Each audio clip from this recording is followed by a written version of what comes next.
Assalamualaikum warahmatullahi wabarakatuh. Selamat datang Ibu ucapkan kepada siswa dan siswi baru tahun pelajaran 2021-2022 di SMA Perguruan Keluarga. Selamat bergabung di sekolah yang kita cintai ini. Perkenalkan, nama Ibu Nurisa Jirani. Ibu adalah guru bimbingan dan konseling di SMA Perguruan Keluarga. Siswa pembelajar, bagaimana kabar kamu hari ini? Semoga dalam keadaan sehat, walafiat, dan selalu mematuhi protokol kesehatan ya. Nah, pada pagi hari ini Ibu akan memberikan materi tentang cara belajar yang baik. Namun, sebelum kita masuk kepada materi cara belajar yang baik, ada baiknya kita berdoa terlebih dahulu menurut agama dan kepercayaan kita masing-masing. Ibu harap kamu ikut berdoa juga di rumah ya. Doa dimulai.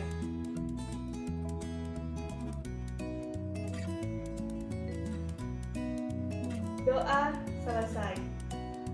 Nah, anak-anak ibu sekalian, di sekolah yang baru haruslah memiliki semangat belajar yang baru pula. Ibu yakin semua anak-anak ibu di sini pasti ingin berprestasi di sekolah.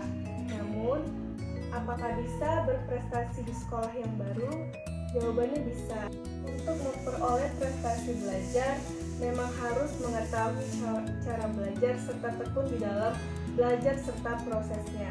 Dan juga kamu harus mengetahui bagaimana strategi cara belajar yang baik. Tetapi sebelum kita memasuki materi tentang cara belajar yang baik, kita pahami dulu apa itu belajar. Belajar adalah memahami, merasakan, mengetahui, mencari, serta menjelaskan, sehingga dengan belajar kamu akan mengetahui segala yang belum kamu ketahui. Sampai di sini bisa dipahami bukan? Nah, berikut ini Ibu akan memberikan strategi atau tips untuk kita bisa belajar dengan cara yang baik. Pertama adalah persiapan diri. Sebelum kita memulai proses belajar, ada baiknya kita mempersiapkan diri kita terlebih dahulu. Sebab kondisi diri kita akan sangat berpengaruh terhadap semangat belajar kita. Bayangkan saja jika kamu belum makan ataupun kamu belum mandi, pasti semangat belajar kamu pasti menurun. Berbeda halnya dengan kamu sudah kenyang ataupun kamu sudah mandi, pasti semangat belajar kamu akan lebih meningkat. Kedua adalah niat. Suatu pekerjaan yang diawali dengan niat yang baik, maka hasilnya pun akan baik pula, serta hasilnya pun pasti memuaskan sesuai dengan keinginan kalian. Nah, niat yang dimaksud di sini yaitu adalah mengawali dan mengakhiri pembelajaran dengan berdoa. Mudah kan? Ketiga yaitu disiplin dalam belajar.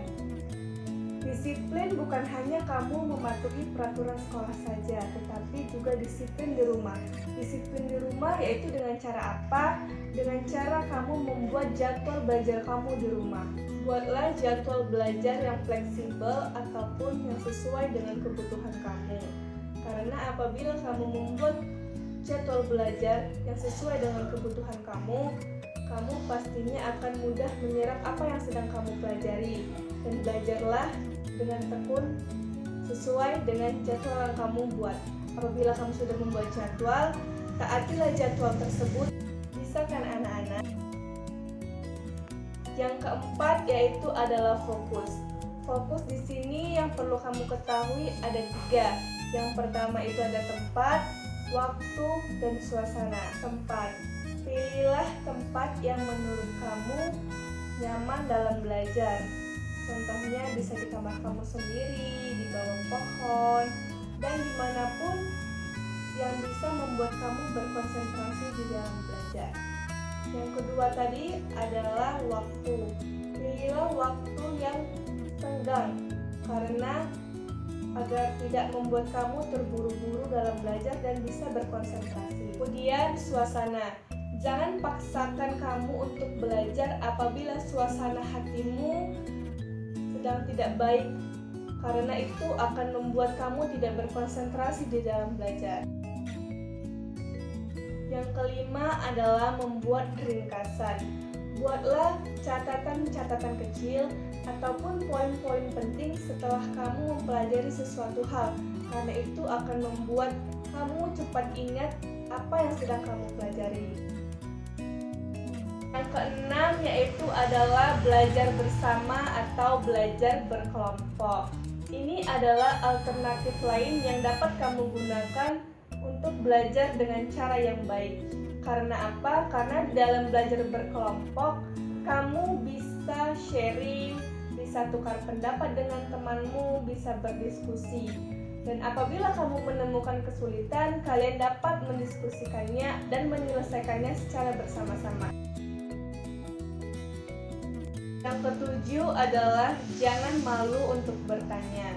Karena ada pepatah yang mengatakan malu bertanya sesat di jalan. Nah, jadi anak-anak ibu, apabila kamu tidak mengerti akan sesuatu, jangan malu untuk bertanya. Silahkan bertanya kepada orang tua, guru, ataupun teman-teman kamu. 8 yaitu adalah konsisten. Ini adalah hal yang utama karena tidak ada hasil yang didapat secara instan. Konsisten adalah kemauan untuk kita terus belajar untuk memperoleh hasil yang kita inginkan. Lebih baik kamu belajar 30 menit tetapi setiap hari daripada kamu belajar 3 jam tetapi dalam satu hari. Karena tidak ada keberhasilan tanpa adanya proses. Dan konsisten adalah kunci utama untuk meraih kesuksesan. Yang kesembilan adalah dengan cara kamu harus selalu mengulang-ulang pelajaran yang telah diajarkan oleh guru. Karena dengan kamu mengulang pelajaran yang telah kamu pelajari, itu akan membuat kamu semakin mengingat apa yang telah kamu pelajari. Dan apabila kamu merasa sudah mantap dengan suatu materi pelajaran, maka ujilah diri kamu dengan mengerjakan soal-soal yang ada. Dan apabila kamu sudah mengerjakan soal-soal tersebut, periksalah jawaban kamu di kunci jawaban. Dan apabila masih ada soal yang salah yang kamu kerjakan, maka pelajari kembali soal-soal tersebut. Apalagi di masa pandemi seperti ini, kamu dituntut untuk bisa belajar mandiri di rumah. Jadi manfaatkanlah waktu luangmu sebaik-baiknya, jangan dibuat main-main ya. Nah, anak-anak ibu sekalian, apabila kamu diberikan tugas oleh guru kamu, maka kerjakanlah tugas tersebut dengan segera, jangan menunda-nundanya. Ingat ya anak-anak ibu, untuk meraih sukses tidak dilakukan secara instan, tetapi dengan proses dan usaha. Maka teruslah belajar dan selalu belajar. Semoga kamu sukses dimanapun kamu berada. Nah, sebelum kita mengakhiri pertemuan kita pada pagi hari ini, Ibu akan memberikan tugas kepada kalian tentang materi yang kita pelajari pada hari ini. Kamu kerjakan di kertas lembar, jangan lupa tulis nama dan kelasnya. Setelah kamu kerjakan, kirim ke WA Ibu.